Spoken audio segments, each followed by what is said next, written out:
preparing. So yeah, welcome to another week of Perfect 10 Physical Therapy, our blueprint for peak performance. I am Brandi Smith, and I am the founder. Okay, all right, we got it going. I'm the founder of Perfect 10 Physical Therapy and Performance Training. Oh gosh, hold on. Where's my Zoom? I lost my Zoom. Come on, Zoom. There we go. I'm the founder of Perfect 10 Physical Therapy and Performance Training, as well as Perfect 10 PT Academy, which is our online courses for parents, coaches, and athletes. And we're super excited to have all you guys here. Welcome in. Go ahead and promote to panelists so you can see the chat. If you're watching live on YouTube, just pipe in if you can and enjoy. Thank you guys so much for joining. So one thing we wanted to talk about, and we're going to kind of move on to this topic, is how much in the Olympics I saw some beautiful sportswomanship and sportsmanship on the men's side as well. What an exciting thing to see when I'm going to say her name wrong. Is it Adriana? What's the girl from Brazil? How do I say it, Michael? Adrian? Yeah. What is it? Yeah, Adriana. Adriana, yeah. So when Adriana won floor and Jordan and Simone had silver and bronze, they bowed to her out of respect. And I thought, man, this is amazing because especially in the sport of gymnastics, there has been a lot of cutthroat, like I'm against you, you're against me, and even within countries and teams. And in the past, it's been an isolation and something that's kept athletes in isolation, even though they were in a team. They didn't feel like they were in a team because really everyone was kind of trying to compete against each other. And so this ability to be at such a high stage, to have one of the best in the world of women's gymnastics for a long time now, bow to someone else on floor, because she's really good on floor. Simone is amazing on floor. Her tumbling is amazing, but she was outmarked, right? Like Adriana did an amazing job. And Simone said, well done. And I just read this story this morning on Facebook, and it was an Olympic runner from Kenya who was running, and I don't remember what event it was. And there was another guy from Colombia. Hold on, I'm actually going to pull it up because it was on my Facebook. I actually shared it on my personal Facebook today. When he pushed him across the finish line? He pushed him across the finish line. So what I love, so I want to actually kind of read because I want to do it justice. So it was this Kenyan runner, Abel Mutier, and he was running and he was winning. And he was a few feet from the finish line when he became confused with the signage. He was confused with the signage and he stopped, thinking that he had already completed the race. And there was a Spanish runner, Ivan Fernandez, who was behind him. And Ivan started yelling at him. Of course, he's speaking Spanish, right? He's speaking Spanish. And the guy doesn't speak Spanish. He didn't understand. And Ivan got him to run so that the Kenyan would win. And literally the journalist who was interviewing Ivan was like, I don't get it. Like, why did you let this guy win? Why did you give him the race? Why did you throw the race? He asked him on 3 different occurrences in the interview, like, why did you give this guy the race? And the guy said, it wasn't mine to win. He won the race. It was his race. And he's like, what kind of honor would it be? What kind of medal would I really enjoy had I gotten gold because he got confused about the signage as to where the finish line was? He's like, I wouldn't feel even good about winning that, right? And so I thought, man, that's just so beautiful. He wanted someone else to win. Yeah, Sean's like clapping. And here it is, Simone and Jordan just bowing. And of course, Jordan with her huge energy, right? Jordan has an amazing energy that just she brings to the world. And she lets it shine and she doesn't hold it back. There's not a filter. And it's great. There's nothing wrong with it, right? But she bows right at that moment, like, oh my God, what an amazing floor routine you did. And here we are all sharing this moment together, right? And the fact that people at such a high level and at such a caliber can show this amount of sportsmanship, I'm really hoping we, as athletes and sports in whatever sport we're in, can begin to truly respect, respect amongst athletes, truly respect our teammates and respect our competitors. There is, what is it called? Hold on. I know the culture is, I'm going to get it wrong. Give me one second. It's an African, It's an African culture. So I don't know. So kind of going along these lines, I want to kind of give a few examples, and I would want to have an open discussion about you guys. And we're going to bring it down to the recreational level and the lower levels of sport. But one other aspect. So one thing I saw that was super amazing is the New Zealand soccer team won. And after they won, they performed something called a haka. And the haka is a traditional cultural I don't even want to say dance. It's a chant with movements. And yeah, it's about unity, but what they're doing is they're actually it was originally built towards the sun god. And it's built to say thank you. Thank you for your strength. Thank you for your energy. Thank you for the conquering. Thank you for bringing us here. Thank you for doing. So what it is, like in a Christian sense or in another, whatever religion you are, it's giving thanks to something greater than you, helping you succeed in victory of some sort. And I don't know, did anybody see that? It was so powerful. So if you can, Google the New Zealand soccer team, rugby, was it soccer or rugby? I posted on my let's see, hold on, New Zealand rugby. Yeah, it was rugby. Thank you. New Zealand rugby. Let's just see. It was so powerful. It was this huge display of gratitude for something greater than them, putting them in the limelight, putting them into a place of victory, right? There's another tradition, and I love this about the Olympics because it brings us together in culture. And if you sit and absorb and respect and take a moment and listen to those cultures, you actually notice that, like, hey, we actually all want to treat each other as we treat ourselves, like treat others the way we treat ourselves. And like the golden rule of thumb, right? Like love our neighbors as we love others. Like it's literally interwoven throughout so many cultures and so many spiritual practices and religions. And I love in sport that we can see this on the stage of the world by some of the greatest who have sacrificed so much to be where they are. Like I don't have it on because I didn't think I was going to talk about it, but I went and did a summer camp this weekend at Empower Gymnastics, and the whole camp was called Summer Gains Camp. So what can we gain? And it was all about day one was goals, day two was grit, day three was gains. And so setting our goals, what do we have to do to get there? A lot of grit. We got to just dig down and do it, right? And what does that look like? And then gains. What have we gained in that process? And so on the goals day, I took my national championship ring, which I don't wear very often. I had to dig it out because I thought some of the little girls might like to wear it. Because I remember when I was a young athlete, when I went to my very first college gymnastics camp, one of the college girls let us put on her national championship ring. And for me, that was like a seal the deal. Like, that's what I want to do. That's my goal. And so it was so fun to listen to them about their goals, college gymnastics, Olympic gymnastics, become a diamond excel person, and like be done at high school. Like several of them were very clear on actually all of them were very clear on what they wanted. And this was ages, 6 and up. And then when they put the ring on, I said, how many of you guys have ever seen a national championship ring? And there was like maybe out of 50, like 5. And I said, how many of you guys want to see one? And they're like, all of them, right? And so I was like, well, here. And so they're wearing it around. I said, what is this ring? Like, what does it mean? Hold on, pause. We're gonna get it. Let's get it. Oh, she's getting the ring.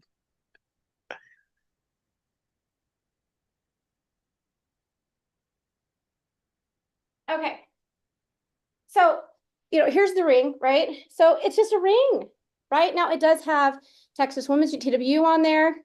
It does have the top of it, national champion. It has a little gymnast, little diamond. And on the other side, it has the years that we won, 2000. There we go, 2000, 2003. And then inside, they're like, oh, your name's written in it. I'm like, yeah, my name is signed on the inside. And I said, what is this? Is this a ring? Is it gold? And they're like, it says 10 something. I go, oh, that's 10 karat. And they're like, oh, it's gold. Is the diamond real? Yeah. Wow. I go, well, is this a diamond? Is this gold? Is this worth money? No. Is this a gold medal? Is this a award? Well, yeah, it's an award. Is it really? What's in this ring? So as they were wearing the ring, I said, do you know what went in this ring? 14 years. I was 7 when I set the goal. And at 23, I retired, started gymnastics when I was 3. And so I was like, what went into this was 14 years of dedication, determination, perseverance, 3 years of fear with a flight, blood, bloody rips, whole hands, right? Getting up. 11, I later incurred, some of them were during the sport, some were later, 11 orthopedic surgeries, multiple injuries, out for 9 months with one of the injuries, come back, getting cut from the college gymnastics team, coming back. Like yeah, they keep saying like, oh, it's a trophy, right? No, this is a reminder. This is a reminder of what it is I actually can do when I set my mind and my heart in align with my purpose, in align with my purpose. And it's all about the lessons I learned in the process, right? How to be a good person, how to be a good teammate, how to show up on days I don't want to show up, how to work hard, how to fail and get back up, how to communicate with people who are in power above me, like a coach or a parent, how to communicate with my teammates, how to become a teammate. Like there's so many things that went into this decision, sacrifice. How much sacrifice? Blood, sweat, tears, and sacrifice. Not going to a dance late, bathing in the bathroom at the gym to clean up for a junior high dance, show up 2 hours late, be there for an hour. And like skipping this or skipping that, right? Like traveling, getting on planes late. Now, these Olympians, you guys think an Olympian has it made. And let me tell you, they do not. Their travel schedule and training schedule on top of college, most of them being in college, it's ridiculous. And guess what? Stanford professors alone, attested by actual experience and witnessing, not experiential myself, but with athletes, they don't care if you're at the world championship and that it's actually 3 a.m. that they're requiring you to go online and do a test. And it's 2 days or a day before worlds. They don't care. They're like, yeah, I don't care. Yeah, this is when everyone else is taking it. You're going to take the test. And I'm like, are you kidding me? Like, do they know where they are? Yes, they know where they are. And they're having to do this. All of these athletes, right? So there's so much blood, sweat, and tears and sacrifice. And here's the thing. If I didn't have this ring, would I still have all of those things? If I didn't have the ring and I wasn't the one person in the entire world that won gold, did I still have all of those things I just gathered and all of those experiences? Yes. And that is why we were doing sport. And that's where people miss it. They miss it. There is a slew of athletes underneath Simone Biles for the last decade or more that no one knows their name, that have gathered these attributes and are amazing humans who are going to be amazing at being a mom, at being a CEO, at a vice president, at the manager at somewhere. It does not matter what job you put them in or what their purpose is, right? Maybe their purpose is to push some nonprofit into developing something in an underdeveloped country. Whatever it is, it's going to happen. Like it will happen. And it'll happen because of all these tools and skill sets they developed as an athlete. And so I think one of the things that gets lost in being an athlete and in this time with the Olympics, which I'd like to kind of talk about, is these intangibles, right? It's not a championship ring, it's not a gold medal, but every single athlete that earned a spot to walk that stadium in the opening ceremonies, they're like number one to hire, like number one to like do anything in this world. And what I learned from this experience and from all of that I had to overcome is truly I'm capable of way more than what I thought I was capable of as that little 7-year-old or as that 10-year-old or that 18-year-old or that 20-year-old. And because I was in a sport where I kept having to grow and evolve and grow and evolve and do more, I began to realize that I can always do more. I can always grow. Now, the hard part is celebrating those victories. So we spent some time celebrating this weekend at the summer camp. But the point being is like, It's really easy as an athlete, and especially at a high level athlete like Olympics, to never be satisfied, never be okay. It's not enough. There's always another skill, there's always another whatever. And so as an adult working with athletes, whether I'm a parent, a coach, an ancillary service like physical therapy and performance coach or nutritionist or whatever, our role is to help make sure they celebrate each little step. Because if you don't celebrate along the road, I asked the girls this weekend, I said, man, you guys, how do we get good at one thing? How do I become successful? I go, do you do it one time and all of a sudden you're successful? And they're like, no. I go, right, you have to do it over and over and over and over again. If I have to do something over and over and over again, and I never celebrate, I never get a reward, why would I do it? I'm not. I'm going to be a burned out athlete, a burned out coach, a burned out parent. Like, it doesn't matter who I am. I'm going to be burned out at whatever it is I'm doing. And so one of the things we talked about is that our brain has medicine in it that's 50 times stronger than any medicine I can take. 50 times. And I have access to that, the medicine cabinet in my brain, through my thoughts, through my actions, through filling my cup of joy. So we did this whole cup of joy activity, which I don't know if any of you guys were on. Doc Alley and I did it when we did a webinar a while back. And the part is it that we can actually, just by thinking of things that bring us joy, release those neurochemicals to celebrate. So maybe my celebrate's a quick elbow bump or high five or a hug from my teammate or my coach or whatever, or my parent. Maybe that's a quick hit, but then I need to spend time celebrating. And what am I celebrating? Today I was more confident than I was yesterday. Today I did this thing and I'm one step closer. I'm one step on the skill ladder progression. I'm one step forward. Like, one of the girls shared her win and she said, I got my giant on bars. And her teammate next to her said, no, you didn't. You almost got it. And I looked at her and go, oh, how did that feel? I was like, wow. I said, let me guess, you got all the way up to here and then maybe coach helped you a little. And she's like, yeah.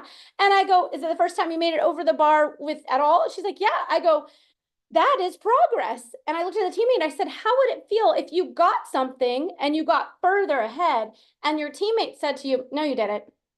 It's not the real deal. It doesn't count. I was like, how does that feel? And these are little girls, right? They're like 7 or 8 years old, 9 at the most.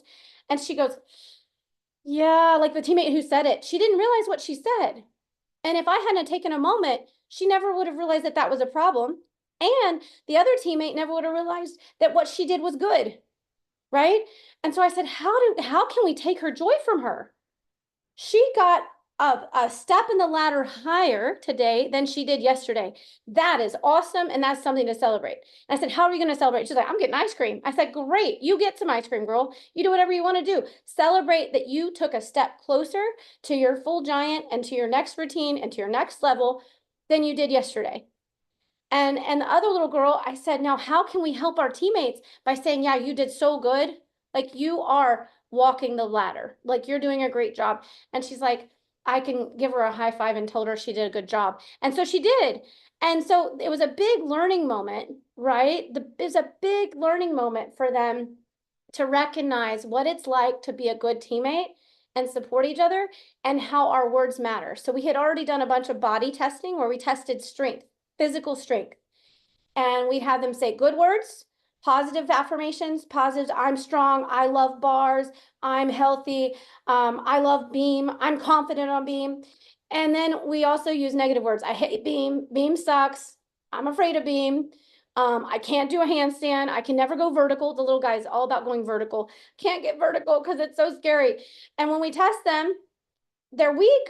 And then we say, okay, flip it. What do you want? I want to be confident. I'm going to be strong in my vertical. And now all of a sudden they get really strong. And so they had already learned that their words mattered. But this was a moment when this little girl realized her words mattered to someone else. And so the same thing circling back to what Jordan and Simone did, their actions, greater than even words, showed Adriana like, wow. And you saw her on the podium. She's like, yeah, like she was taking it. She's like, I'm going to take it. Because what went into that? What went into that, right? It's not a gold medal. And I loved Allie Raceman. She was quoted, actually, I saw on Instagram.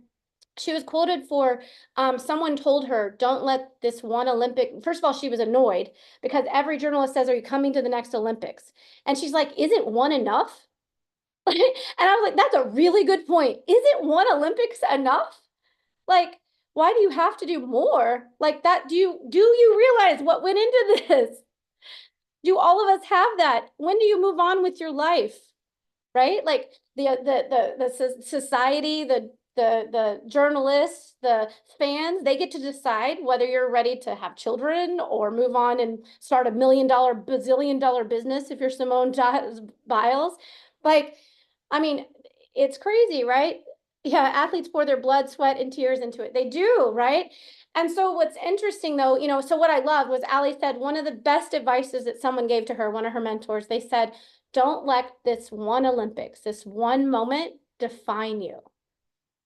Because it's not the Olympics, it's everything that went into it. And so what Ali said later, which I totally can say for myself as well, is everything she did and went through in gymnastics prepared her to be what she is now. And she talked about how she's now very prepared to help people find a safe environment, to help people know that they can be safe, to teach people that they have a voice and they can speak up. And she talked about her why, right? Her and how gymnastics and all of her experience, she didn't throw any of it out, prepared her for that. And I can say the same thing with what I do now. It blows my mind. Like every day I'm like, I've been training for this since I was 3. I've been training, I was watching movement since I was 3. I was learning about the mind and injuries, and I had good coaching. I had what people call bad coaching. I had old school bad coaching. I had some food issues through all that. Like all of that experience, I wouldn't throw out one of it, wouldn't throw out any of it because I can help and see and be an advocate for athletes all across the globe. And so I say this because it's just so amazing to me. And one of the things I wanted to also add into this is there's a tradition, and it's an African tribe, and I cannot remember Zimbabwe. It's a Zimbabwe tribe maybe. And they have a tradition before any sport. It started back with war. It started with war. When they were in civil war, they would even be in civil war with their own brothers and sisters, right? Like their own people. And no matter who they were battling, these warriors would do a chant wishing well and safety and protection and victory for their opponents in war, where they were actually going to kill each other. And this actual tradition continues in sport now. And I really wish I might, while you guys are talking, I might look up to see who it is. Because if you listen to the chant, it's in powerful chant. And it's a prayer and a chant for their opponent. And then they have a different one that they do when they win, which is also thanking the opponent. So they're wishing well to the opponent and even victory for them. And on the counter side, if they win and when they win, they have a thank you and a respect chant that they do towards their opponent. So it's not just go and high five the other team. It's like very powerful experience. Yeah, the amount of physical and mental preparation is significant for sure. So I just want to open up with that because I think it's a great time to talk about sportswomanship and sportsmanship. Like I loved seeing Brody Malone. I was so heartbroken he didn't make all around because he had the falls on the high bar. And I love that guy. I actually, have had interactions with him. He's always just this beautiful soul. And you see him on the sideline just cheering on his teammate like he's out there with him. And that's genuine. It's very genuine.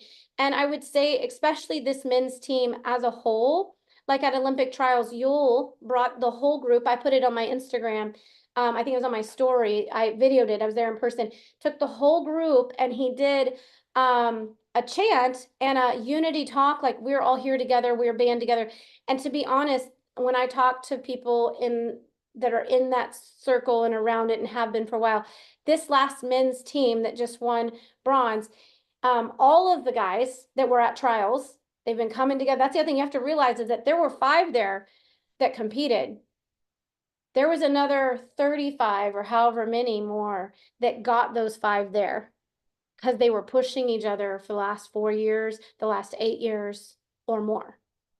And those 35 that were home, they're happy to be there, but they're also hard to not be there, right? They weren't there with their buds, their guys, their friends, their whatever. Same thing with the girls. But these guys, from my understanding and from kind of what I've seen, has been the most interconnected and united group of guys. And I think it's showing because it's building the men's program together, and they really, are performing so well. So I would love to talk about one, what your thoughts are and what you have seen with sportsmanship at the Olympics, and how we can contribute and think about how to implement this type of culture at our homes, in our gyms, with our athletes, even with yourself if you're an athlete on here. So I want to talk about ideas. How can we grow this, right? How can we use this world stage as an example for our athletes?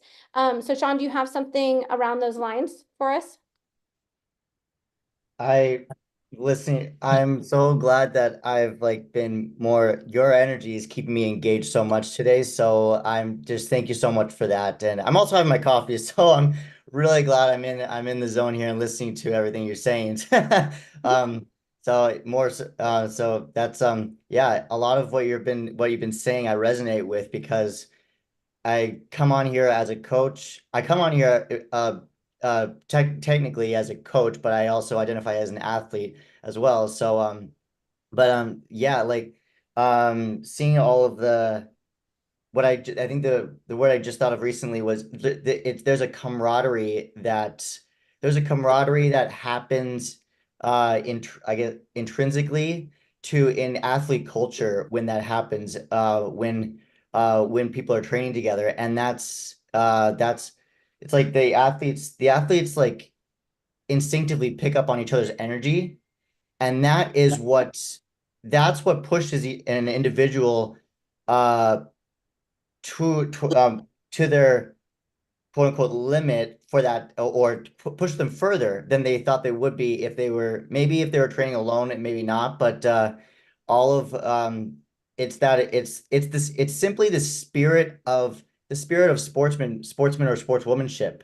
There's a spirit factor is that is around this that's around that in whatever sport, and a spirit of positivity that wants each athlete, all the athletes want their fellow athlete to succeed and to get that. And then as soon as when they all see that, when they see the perfect stick or the success in the skill, like I've seen it virtually, I've seen it physically in person. I've seen people that I've trained with tackle each other out of celebration from getting a success. I've literally seen people get tackled physically to the ground because their friend was so excited that they made a trick, or that they had success with something like that. And that is like personal motivation. You see that and that builds that's like a physical that's like my brain's thinking amino acids for the body, but it's like building the athlete that gets the success and is seeing that um from their fellow They're athletes, getting are hits like, of dopamine. They're getting hits of dopamine, yes, serotonin. yeah, they're getting that, And so and it's you're getting building this up. the dump from the Hmm. medicine cabinets happening. Hmm. Some of us get it from physical touch, some of it get it from Hmm. auditory stuff, Hmm. right? But if you've got all of it to coming together in a world of celebration, you're dropping dopamine, you're dropping serotonin, Hmm. and you can help each other do that. And you talked about my energy is bringing you up. That's called mirror neurons. So if I have Hmm. an athlete, that's why Jordan's she's contagious. That's why when she went to Olympic trials, she's running down the vault runway, and all of a sudden everybody in the stands is screaming and yelling Yeah. and coming out because and she's like, "Come on, like come on," like she's Yeah. yelling. She's contagious because of the Mhm. nervous system. We all Yep. actually Yep. interact with each other Gotcha. at a energetic and a nervous system primal. primal responses. Yeah. And so victory is actually a primal response, just like war. Self-preservation and survival is a primal response, just like victory, but you can train victory out. And that has happened, Ooh. right? So that's happened in a lot of sports. So what I was thinking was when you were saying this, think about it. Is this the first time Jordan Childs has ever celebrated something? I imagine No not. way. No way. With that energy and how much she celebrates everything that she does that's well, she's either naturally and or it's been allowed and built into her training, consciously or unconsciously. Unclear if it was intentional, but we should intentionally build this in with 3-year-olds, 5-year-olds, right? Mhm. 7-year-olds. Celebrate yourself. Yeah.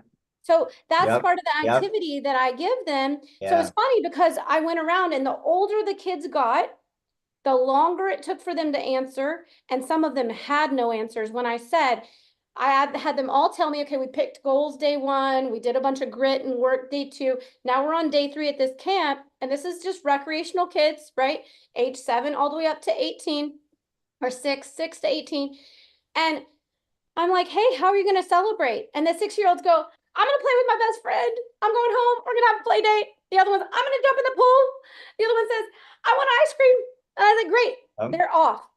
I get Mm-hmm. to the 14, 13, 14, 16, 18-year-olds. They go, I'm going to do an upgrade. I'm going to go do some more. I'm going to do it again. I'm going to do it again. That's not celebrating. That's more work. That's more grit. Let's celebrate the gains, right?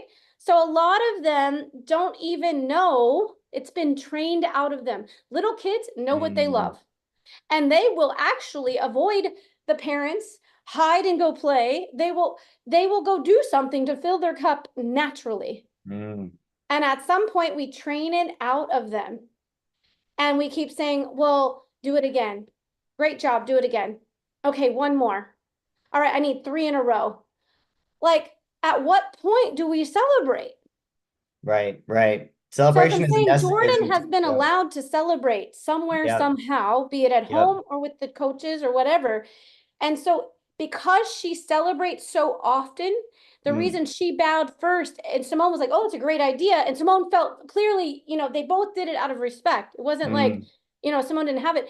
But what I'm saying is that Jordan has naturally just letting out the excitement.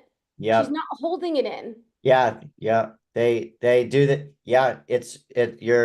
I'm hearing what you're saying here because the I think like without the celebration, I'm thinking that there could be there could be negative side effects that could happen without that, and that could be dangerous to the emotional state of the athlete. Yes. So what's That's happening not, is yeah. not intentional. Many times it's not intentional, Right, but right, when we say, oh, good job, do it again. Like, right. okay, can we Yeah, take like just 30 yeah, seconds yep, and say, yep. good job. How are you going to celebrate it right now? Because what you're Ooh, doing, it's Pavlovian. You want to feed the good wolf. You yeah. want to Mm-hmm. feed the good movement pattern, the pattern that gave them the timing to catch the Tkachev. You want to Mm, feed it, right? Instead of yep, jumping right back up and doing another one, take a yep. moment to Take a moment. feed And the that celebration nervous also gives system. rest. Yeah, if you just feed that nervous system just Mm, some with that with a hit of adrenaline, you're going to get one more rung on the bell towards doing it again. It's going to be much yeah. easier to do it again from Ooh. a state of Oh, high than it oh, will be from you. a state of, Okay. oh, it doesn't count. It doesn't count because I have to do one more. It doesn't count unless I do 3 in a row. Oh. You see, that's how the brain works. When you say, hey, great job, do it again. What that means to the athlete and the brain that's always in survival, it hears, oh, that wasn't enough. You need to do one more. That wasn't enough. It Oh. doesn't count. You need to do 3 more. And so we're doing this with our words Ah. unintentionally, but we're Ooh. triggering fight or flight response. Oh, And the more I get dang. into a fight or flight Yeah. response, Mhm. the less you're going to get the shoulders open for the timing. The timing all of a sudden is changing because if there's a lion in the room, we've talked about it. I'm not going to say hug me. I'm going to hide my organs. So now everything's changing because the athlete's self-judging, There's a whether it's purpose. known and it's all not There's a intentional. purpose to there is a purpose and a necessity to celebration for for success in the next performance. Yes. I get, And okay. even if so the thing is, if you Yep. challenge, the little guys will do it. Yes. They'll get up, they're like, yeah, they're Mhm. happy I dancing, like, get, good job. Now let's do the next one. Just I like feel like that. Happy dance, enjoy it, feel your cup. Like mm-hmm. a lot of athletes don't take a moment to recognize, and I do this with athletes in both directions, right? They fall and they fail and they get that neurochemical hit and they get Ooh, right back up. They're like trying, let me yep. get back on the G beam and do it again. I'm going to stick Mm, this one. Hold up. Can we take a moment? Get right. recentered into the calmer state where we don't have a lion in the room. Now let's do your flick lay on the beam, right? Ah, And now we're in a better place and there's less judgment because when they're going, I'm going to get back up, they're already in self-judgment and there's a lion in the room. yep. Your chances for hitting are much slower and smaller because I'm already tighter. Timing is going to be lower, all these things, right? Mm-hmm. And then on the other flip to that is when they do something successful, even if it's just a small celebration. And then training the athletes at the end. I love circles, putting athletes in a circle at the beginning of the session. I had a gym I worked with, we did this, and she was blown away how many new skills they got. And she did it with her 7 to 10-year-olds. Carla, you're coming in next. She did it with her 7 to 10-year-olds. And she just said, hey, what's our intention for today? Like, what's your goal and intention? Of course, they all wanted to put skills. And she said, no, no, no, not skills. I want you to have a mental or emotional intention. I want to be confident on being more than I was yesterday. I want to be strong. I want to be having fun. I want to be, so they would write, put these out. And so each event they went to, she said, okay, what's your intention again today? Like reiterating it so they don't get lost and forget about it. They're 7 and 10-year-olds, right? And time span of is small. And so she reminds them again. At the end of the workout, she had 10 athletes and 7 got new skills and no one had a skill goal. And she was like, what? And then anytime someone met something, I said, make sure they celebrate as a Mm-hmm. team. High five, knuckles, Right. tell something that was great about it. I'm so proud of you for getting up there and going. You went for your first flight. So who cares if you fell? You went for it. Yeah, That's there's, great. Right. And so they just kept celebrating. And at the yeah. end of the workout, they went back in the circle and they said, hey, who met their goal, their I am goals, which is what I did with Ah, them. And then they would say, yeah, yes, yes, yes. And all of them met their I ams. I was more confident on beam. I was oh, more this, I was more that. I had fun today. One of them was to be a good, well, she actually was really specific. It was so cute. So I have a recording of it because she recorded it. there And was, one of them goes, I'm going to be nice to Sally today because I'm always mean to her. So the coach helped her. She's 7, right? Like, so she helped her. She said, okay, how about I'm going to work on I'm going to be a good teammate today to all my teammates and have fun, right? And so at the end of the workout, she's like, I had so much fun and I was nice to all my teammates. And she also got a skill that day. And she said, and by the way, I got this skill. And I was like, how are you guys going to go celebrate from here? How can we celebrate as a group? And they're like, I want to scream something, 1, 2, 3, something, or let's all high five, or we all want to go run, jump in the pit and scream and then come back out. Like whatever you want to do. It doesn't have to be a big, long thing. And then how are you guys going to go celebrate at home? What are you going to do at home? What fills your cup? And so the older girls, I really had to spend some time with them to figure out what actually lights their fire, what actually fills their cup, because they've been told how they're allowed to celebrate for too long. And they didn't realize, like, actually, I really love to draw. Actually, I'm a reader and I actually just want to read a book. That makes me so happy. And you can see it on their face when it makes them happy. One of the things that Michael dropped in was team building activities for athletes by James Lee. And so that's that. I don't know James Lee, so I can't speak to it, but I did want to say Michael dropped that in. He's using that. But yeah, you can do team building stuff, but it's a matter of just teaching them to quickly celebrate and that it can be anything and everything can be celebrated. And the more we can celebrate, the more fun it is. Carla, I want you to come in because I know you pulled your hand back down, but come on in. Tell us what you have for us. Sorry, I had to unmute. That's okay. Sorry, I didn't hear the first part because I coach until 1:40. That's okay. But I did catch this back part as far as I've been celebrating. And Yeah. it just kind of reminded me of an article that Simone had just said. Reporters are already after, like, what's next, what's next, what's next. And she basically made a statement and said, you know, can you let me please enjoy what I just did before I talk about the future? Let me just enjoy the medals that I have. So please don't ask me what the future holds. So Did she say that? Did she say yeah, that during there was during the interview? there was like a little article that Is that, oh man. I love it. So That hey, is, Carla, can you send me that? whoa. Can I you don't What know a send me where I that? good, read it. I read it at like 3 o'clock in the morning on whoa. whatever it was. Yeah. And I meant to screenshot it, but my pictures are full, so I couldn't screenshot it. So What a good reminder to wait, like, I mean, to the news team. Is that right? Like, that's a, yeah, it was to all the reporters, you know, what a great before you ask an reminder to athlete what their them. future holds, can you please let them That sounds like enjoy? a really good reminder to them to like say to remind them of the athlete mentality. Yeah, well, again, Yeah, it's it's kind of like saying, interesting well, though, okay, great, you because did this, but what's, you know, Yeah. what's next? How are you going to top that? Blah, Right, blah, blah. right. You know, There's and you don't have time to yeah. taste your dessert. So Come on in, Madhu. Come on in, Madhu. you know, I was gonna say it's interesting because there was one interview with someone that I was watching where she was like, or no, the reporter was basically like, you want to have kids, you want to have a family, like they were talking about a family, and like the next question was, are you gonna come to 2028 LA? And I was just like, wait, hold on, you just talked to her about how she wants to start a family, and your next question is she gonna return to the Olympics? Like even I was just kind of like, okay, that was a very odd follow up. But I'm really glad that she said that. Well, so I want to say a couple things. So one thing about that. One is that I am super happy to hear. So Simone is in such a beautiful place that she can really advocate for athletes.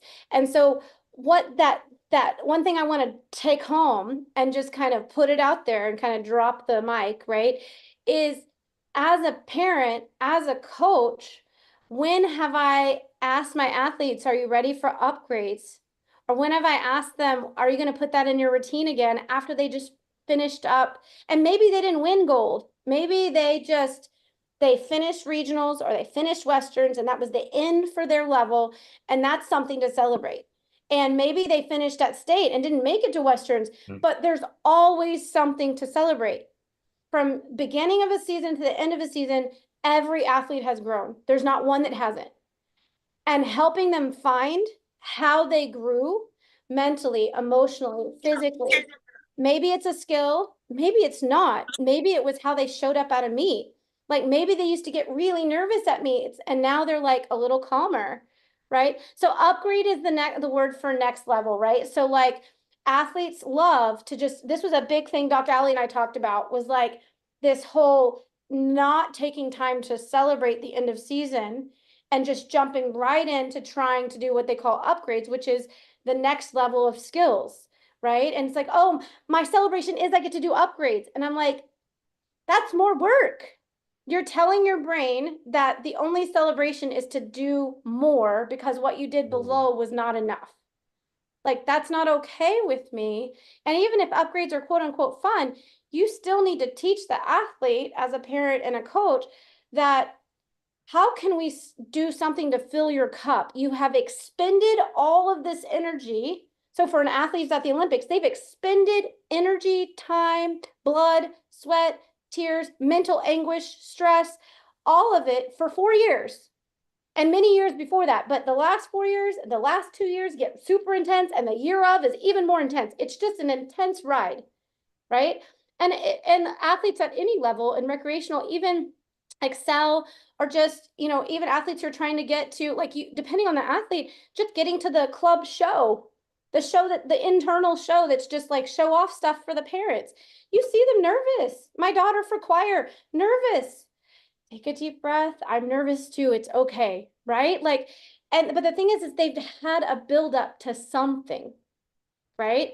Whatever the something is, the alarm system still needs to learn, whether it's choir, whether it's in Texas is the STAR test, or like some big test they have to take, or the GRE or the SATs, or like whatever the end is, you know, it doesn't matter what it is, you have to celebrate, or the brain is not going to want to keep doing it. And what we're telling our brain is that what you Yep. just did was not enough. Oh. So it's a culture in the gym. Jordan's going to Disneyland in Paris to celebrate. See? Like, that's great. I love it. I remember when that came out, that whole, I don't remember which Super Bowl it was, but someone's like, what are you going to do now that you've won the Super Bowl? And he's like, I'm going to Disneyland. Like, yeah. And I try to teach athletes that it doesn't have to always cost a lot of money. You don't have to go to Lululemon every time you get a skill or you feel more confident. It's an internal thing. It can be a high five, but maybe you're not a physical touch person. Maybe it's reading a book. Maybe it's sleeping. One of my athletes this weekend, after working hard, she was so tired. And after working hard, she was like, I just want to go home and sleep for a few hours. I said, I can see your body, and that is probably a great celebration. I was like, when you go to bed, I want you to say, you had a great week. This was a great camp. I learned a bunch of things, and I'm going to sleep intentionally to let my body know I love it, and I'm resting it. And that can be a form of celebration, but it's intention. You can't just say, like, oh, we went to the meet and then we had dinner with the team. Were you celebrating when you went to dinner with the team? Did you intentionally say, I did so good on XYZ? I was mentally more focused. I was physically strong and connected with my body, and I was emotionally having fun. And I am so proud of that, that I'm going to have dinner with my team and I'm going to order whatever I want because I want to, or I'm going to have my favorite meal. Like, did you do that? Did you intentionally do it? Or was this just something that everyone does? And a lot of times it's just something that everyone does. The next question is, are you an athlete or a parent? Because the thing, parents need to celebrate. Coaches need to celebrate. We're all burned out. And we all need to celebrate the little things, right? Like, I joke, but the first birthday is not a birthday party for the kid. It's like, I kept this kid alive for a year. Like, it's like, like the parents should be celebrating. Because it's not a plant that died, you know. But like, truly in the sport, we should be celebrating along the way. And what are my intentions as a parent? What are my intentions as a coach? How do I want to grow mentally, physically, and emotionally while they're on this journey in comparison to their journey, right? I want to emotionally be able to stay a rock solid and not be kiltered by the big ups and downs stresses of the athlete. That's a big goal. Could I achieve that today at workout? Could I achieve that during season, right? And when I did, can I celebrate that, and how? And so if an athlete is not a physical touch or a social being, like being around people doesn't fill their cup, then team dinner is not a celebration for them. Celebration for them might be being in their room, left alone. Brother cannot come in. I'm there for 4 hours and I get to read a book and listen to music. That might be their introverted way of celebrating. So it's just a key of building, positive energy so that you're hooking the positive energy and this happy neurochemical to the results and outcomes you want. But you have to look at every outcome. You have to have I always say, a short-term view and a long-term view, right? Long-term view, I want to go to college and do this thing. Okay, great. Short-term view, today, what's one thing I can do that'll get me there? I'm going to be more focused on myself instead of my teammates. I'm going to be more confident on beam. I'm in control of that. I'm not in control of the equipment. I'm not in control of my coaches. I'm not in control of my teammates. I'm not in control of the air conditioning. I'm not in control of lots of things. I am in control of my sleep, my food. Now, sometimes I'm not, right? The alarm goes off in the middle of the night. The fire smoke detector goes off because the battery's dead. Like, there are things that are just not in our control, and they affect our performance that day. So that's one thing that I love to just drive home, is this idea of celebrating. And I love the fact that Simone is taking the platform to say, stop it. Stop trying to move me past where I am. Like, that's a really good point, is like, can we meet the athletes that's in front of us where they are? And where Simone is I just won. I just came back from, like, she had to step out of a meet because of the twisties and everyone's called, all the things. But she had to step out. She took a break. She came back. And now she was able to do it again. Let her celebrate that. Like, meet the athlete where they are. And then when they're ready to move on to the next thing. But I mean, something like the Olympics, that's so big. Neurologically, to unpack it, months to unpack it. Even a year. Like that level of events, Colt Walker and I've talked, right? Like world championships, when he goes to events like that, when he was on the world team, he's like, that can take me many months. He's like, I can think I've unpacked it in a month. And then 3, 4 months went by and something else comes to me that I did well or that I want to do different. Because it's still unpacking. Yeah. So it's, we gotta give athletes space to unpack and enjoy and The get some hits process. of There's still adrenaline. process that happens. There's Yeah. still process that happens afterwards in the athlete's head. Yeah. It's like, let Yeah. me, And yeah. the only way that you'll know about it is if you openly talk about these things, Ooh, right? if I may, Mhm. what I just thought of is because of the mental, as an athlete myself, the mental preparation that happens during it, um, let the athletes celebrate to balance out the stress that that the brain is going through to achieve the skill. So they have some time to let that stress go mentally so they can come back stronger. Yeah. Yeah. It's like they're canceling, it's like they have to go, we seem to have to go through a let let rest and celebrate rest in the celebration during the celebration allows for rest and allows for the brain to process everything that that they just put themselves through so you can like balance out the stress with rest and that way the body stays even and like what equilibrium. Yeah. So let me show you. I think I think I'm making an educated guess. So with So how I I want to show you, I've drawn this before and taught on it. And so I'm gonna try to do it so it doesn't see through. So this is one way that I visualize it, right? So okay. we fluctuate in and out. So there's different states of the nervous system. And we could talk about this to an extent, and I might even have one of my colleagues come in as well. I love talking about it, but it's the polyvagal response and the vasovagal response or the polyvagal response, the fight or flight. So you've got sympathetic, parasympathetic, and then you have all these different stages that we all run through. It's like a ladder, right? At the very top is safety and security. And at the very bottom is like freeze, right? Just stop. And then you have, we have fight or flight, and then we have fawn. And then we get, further up the ladder. So there's all these different states, and it's normal to move through all of the states. What happens is when we get stuck at a state. So if we don't give an athlete enough time to recover from one state and we throw them another monkey wrench, another something, then we're gonna keep them in that fight or flight response. And that's not fair. It's not fair at all. You got to let them work through it. So one way to look at it is, and this is just taking 2 of the states to keep it simple, but we normally fluctuate through homeostasis right here, normally, in a little bit of fight or flight and a little bit of rest and recovery, a little bit of fight or flight, a little bit of rest and recovery. We go in and out. That's normal. Fight or flight, like, so how am I energetic and coming through?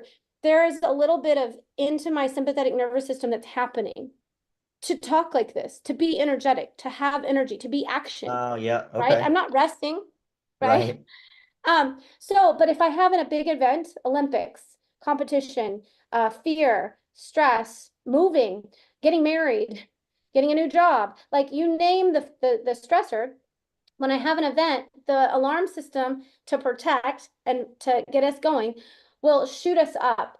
And sometimes it shoots us into fight or flight excessively. Sometimes it shoots people into way like up dramatically and way down into freeze or fawn. Fawn is where you will actually like people please at the risk of your own well-being. Like you'll do things just because it'll keep the peace, it'll keep everything, it'll help you survive. Right? So you do XYZ. This is why people in war and other like bad situations in history have done things that they would never have done before, but they did it to survive, right? And so there's different states you could be in, but let's just take fight or flight. So like you, because everybody's really familiar with that, and with that, we're running out of time. But it shoots the alarm system up. And for the amount of energy that's put in, there's some time for the nervous system to regulate itself back to homeostasis. Oh And yeah, so yeah. what happens when you celebrate, if you've shot up here, the act of celebration begins to help with self-regulation of the fight or flight and the rest recovery, normal homeostasis that needs to happen. Got it. So it's Nice. part of normal recovery. Mm-hmm. How many of you guys have ever been like parents or coaches at the end of season, and either right at the end of season you get super sick, or as soon as season's done, all of a sudden you have the flu, or your allergies have sent you to the end, or you're just exhausted. You just can't stay up and do another thing. That is your body naturally shutting down, saying we've been at this state for too long. If you're not going to celebrate and you're not going to do something yourself to bring yourself into rest and recovery and homeostasis, I will make you. And your body will drop you. And that's why people get sick after big events. That's why people get so exhausted, they can't push themselves any further. It might look like a mental fatigue thing where they just can't, like they're having trouble finding words. They can't, like maybe normally they do their normal assignment in 10 minutes. It's taking them 30 minutes. Like these are all signs of someone who spent too much time in fight or flight, and their body has said, nope, you need to rest and recovery. I'm going to make you. And so what Simone is doing is beautiful, because we should allow her the time to get herself back to homeostasis, and she should celebrate all she wants, however she wants, because she knows her cup of joy better than anyone else. And maybe her cup of joy is hanging out with her husband. Maybe it's not. Some kids, maybe it's hanging out with their dad or mom. Sometimes it's one parent and not the other. Sometimes it's family time. Sometimes it's locking themselves in the room. And that's okay, as long as it's filling their cup. And we, as like adults, have to respect that and help them find what that is. And so the way I feel my cup is not the same the way my daughter fills her cup, right? It's just not the same. And that's okay. That's okay. So again, I'm so excited to have seen so much sportsmanship and sportswomanship at the Olympics, and the amount of advocacy that I'm hearing. One more aspect I wanted to talk about really quickly, Carla, was this idea. Was it Carla? No, it was Madhu, who said they asked Simone about her having a family, and then in the next turn asked her about the next Olympics. I don't know if y'all heard this, but Allison Felix got dropped. Nike told her that if she decided to get pregnant, which she was going to, and she has had a baby, I think the baby's like a year or two old at this point. Nike told her that they would drop her sponsorship 70%, decrease it by 70%. And so Allison Felix said, huh, and had choice words, I'm sure, maybe didn't use them politically or publicly, but then she left and made her own shoe company, and also joined Simone at Athletica. I couldn't say it, but at Athletica. And then she worked with the people of the Olympics to get a nursery in the Olympic Village. And now the Olympic, it's not like completely like the kids are staying with them, but there's a place where the athletes can see their kids. And I thought to myself, this is the first time we have this? Like, what world are we still in? This idea that women have to pick between being a mother and being a high-level athlete makes no sense to me. Ooh. And so the other aspect to that, though, that I want to say is how many athletes, as part of their normal life, what is my goal at the Olympics? It's just another routine. It's just another day at the office. The office is the track. The office is the gym. It's just another routine. It's just another thing. Like, you want to keep the alarm system down and you want to keep your routine. I'm a single mom. So part of my routine, since my daughter was born, is my daughter. And I don't think that very many of those athletes don't not see their children under the age of 5 on a daily basis. And I get like why it would be a safety issue to have children running around in the village, and everybody staying in the same room. Maybe that'll get that way. Maybe they'll find a family part and create a family housing. But maybe it's too much of a security issue. I can't speak to that, and I'm not saying it needs to happen. But I'm happy to see that there is now a place where at least easily, because it is very hard to get in and out of the Olympic Village They don't let families in and stuff like that. So it is a thing. But to remove a mother, especially a mother who's birthed their child and may be very interactive with their children, but even a father, to remove them for periods of days and weeks where they don't see their children while doing their job, it just seems not like part of their normal life. And that poor kid, also not part of their normal life. So I think it's beautiful that Alice and Felix helped promote this. I think she worked with Johnson and Johnson or P&G, I don't remember, to get this nursery together. But what I'm seeing and hoping to see is this ability for people to create spaces where they can self-regulate. So part of self-regulation is family and the village mentality. And so by ripping apart families for a week or several weeks or days on end so that they can quote unquote concentrate, why don't we let the athlete decide if that's what's best for them? You know, because there are some athletes that may be best that they don't have a lot of interaction with their family during the time of the Olympics. But there should be a choice. And I think it's really great that there's a nursery, because there are probably many athletes that don't want to be completely removed from their family and have a hard time even getting to catch them for 5 minutes at the end of an event. You know, or the time, a lot of those hugs and tears that happen at stadiums are because that's the only moment that those parents are going to see that athlete during the Olympics. And those parents took the ride too. That medal is just as much as the parents and the coaches and the kids who've been along this ride, who made sacrifices, all of them, you know? So I was happy to see that. And I just want to touch on that topic because I think there are some amazing women, and I'm not being super, I know we're talking a lot about women, but there are some amazing women in the Olympic level of sports that are starting to speak up and help create some cultural things for our culture as a tradition of sport that I hope will trickle into our recreational programs. And so what I challenge all of you who are parents and recreational coaches or lower level coaches or any coach is to ask your athletes at the beginning of workout, as they're headed to the gym, what's your intention for day? And don't accept a skill as the answer. Look, have them go deeper. Like, I want to be less stressed today. I want to be more calm. And less stress actually is not a good one. That's a negative.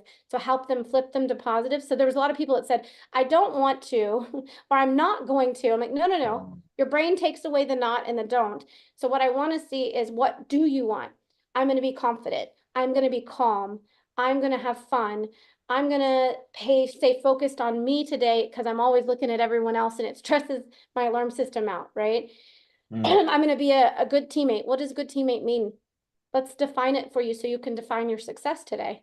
And then remind them at every event or at every, rotation or change of whatever in the practice, because it's new. It's a new way of thinking and they don't have it, very Pavlovian stuff. We have to keep reiterating so the brain keeps on track on the happy highway. We call it the happy highway, where you get the happy chemicals and we're on the happy highway. And then at the end of workout, did you meet your intentions? Did you meet your goals today? And we're back to the ones that are within their control. I was emotionally stable. I was calm. I was happy. I was focused. I was mentally clear. I was able to do mental sets 70% of the time today. That's awesome. That's like 50% more than you did yesterday, right? Like, and even if they have a bad workout, that's great. I forget what the rule is. It's like 30, 30, 30, like 30% of the time, everything's going to be great. 30% of the time, it's going to suck. 30% of the time, it's going to be hard. 30% of the time, you're going to be winning. Like, so even on those days when things are rough, find something they did different. What's the one thing that you thought about that was different? What's the one thing? There's always one thing. And it's okay to be sad and to be disappointed and let that be there, right? But also say, but what's the other thing you did? Don't just stay looking at the negative. It's always because of our fight or flight response. That's number one is survival. Because survival is number one, it is human nature and our brain will always focus on the negative. Always. Because of survival. And so it's always looking at the lesson, the judgment, what I did wrong because of survival, fight or flight. You have to flip it so that they can also stay in the rest and recovery so they can have that happy hit. So challenge then is to ask them at the end of workout, what's the one thing that was within your control, emotionally, mentally, maybe physically? And it's like a physical thing, like I was connected to my body. I was strong. I was aggressive. I was physically capable. Like that, I'll never forget, a 7-year-old said, I am capable on her cub this weekend. And I looked at her and I was like, score, what does that mean? And she was really clear. She's like, I can do anything. I'm capable of all of it. And I was like, way to go, 7-year-old, right? Like that's something that's getting lost in our teenage years. So I want the 7-year-old to sit at the table with a 13-year-old and say, I'm capable, and look at the 13-year-old and say, so are you, right? Can I say what again? What was that phrase that you just said? That the person just said. The athlete said, I am capable. I think I heard that. I thought you said something before that that sounded different. That was with different wording, maybe. I don't know. I Okay. don't know. Okay. I listed a bunch of things that they can say, but you can listen to the recording on YouTube. It'll be there. Gotcha. Okay, got it. Yeah, they'll be there. Yeah, so there's all kinds of things like I was brave, I'm courageous. I give them a definition of courageous versus brave. Courageous is actually brave in the presence of fear. Oh. Brave is just brave, go out and do it. But that doesn't mean you'll do it in the presence of fear. Oh. Courageous, the definition of courageous is that you will actually do it in the presence of fear. Ooh. Not that fear is gone, right? So maybe they want to be courageous today. So were you courageous today and where? Ask them where. Don't just accept that, yeah, I got the thing. I want their brain to go at Beam when I did my flick lay, at this event, when I ran faster here. Like I was this. And what's one example of how that happened in workout? And so then how are you going to celebrate today? And teach them to celebrate. Start practicing little celebrations. And celebrating throughout the workout is great, right? It creates an energy. And if you can snowball that energy because of the mirror neurons, this is the whole reason why when 1 or 2 kids go south on Beam, and all of a sudden the whole beam rotation, everybody's like, have to do the thing. And they're all complaining about the assignment. It's because of mirror neurons. You can do the reverse of that. And you can say, what is your intention? And where are we at on it? Oh, you made one? Great. Let's celebrate. How are we going to celebrate right now? And just keep rolling. And that's what you're seeing with Jordan and her energy is that contagiousness, the mirror neurons. And everyone is feeding off of each other in a positive way. Brody does the same thing. You can see it with Brody's energy. Brody and even Asher. There was one, who was the other? Oh, Yul used to do it too. So anyways, I have clients, but I hope you guys enjoyed today. Thank you guys so much for piping in. It was a good time. I encourage all of you to set your intentions with yourself. Set it as a parent. Today I'm going to be stable, even when my kid comes out cranky and upset because practice wasn't whatever, right? Or because of the boys at school, like if they're teenagers. Like, what is my center? What is my I am? What is the coaches I am? What's the athletes I am? And then celebrate as you get little steps towards it throughout the day and the workout. And at the end, did I meet my I am anywhere? If so, where? And how am I going to celebrate? How am I going to celebrate? It fills my cup, not other people's. It fills my cup. And it doesn't have to look the way everybody thinks celebration has to look. It has to look how you want it. What makes you feel good. All right, guys, thank you so much. Continue to enjoy the Olympics. We're still wrapping up the Olympics, so it's so much fun. And thanks for joining me. Next week, same time, same place, same link to register. You do have to register. And I'll see you guys all then, 12 to 1 Central Standard Time next Wednesday. All right, guys, bye. Thanks for joining.